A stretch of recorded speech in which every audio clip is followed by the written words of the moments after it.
If you're familiar with the Crosley Green case, you are probably familiar with Sergeant Diane Clarke and Deputy Mark Rixey. These are two cops who did what cops do.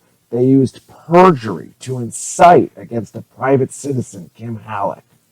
When Kim Hallock called 911, she was emotional and crying. She told police to please hurry. She told police her boyfriend had been shot in the woods off an unmarked street where she had never been before. She was told to keep her head down while she was driven there in the dark. At a deposition in 1990, back when it happened, Sergeant Diane Clarke described the area where Chip Flynn was found as a confusing maze of unmarked dirt roads. Back in 1990, Sergeant Clarke swore she never saw Kim Hallock in her life and would not even recognize her. At a deposition back in 1989, Deputy Mark Rixey said he also never saw or met Kim Hallock. When they found Chip Flynn, he had been shot an hour earlier and was minutes from death. If Chip was still lucid an hour after being shot and only minutes from death, then he could have stood up and walked out of there right after being shot. But the police later said Chip appeared to have not even moved at all. Back in 1990, Clarke and Rixey described Chip as not lucid. He did not respond to any questions, not even asking his name.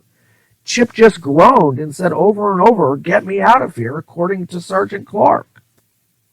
And yet 20 years later, in 2010, Sergeant Clarke committed perjury when she invented that Chip Flynn had been lucid.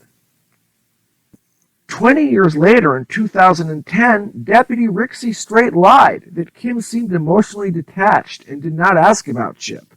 In reality, the time it happened, Rixey said he never even met Kim, and the 911 call showed she was very emotional. Deputy Rixey also lied about Kim when he said in 2010 that Kim gave the wrong location twice. In reality, Kim made clear Chip was out in the woods, and Kim did not claim to know exactly where it was or how to get there. She'd never been there before and was driven there in the dark with her head down. But this is standard procedure for cops. They lie. They use perjury to incite the public against private citizens. And then news media is legally allowed to pass on the lies and embellish them to convince people that all police misconduct against such awful people is okay.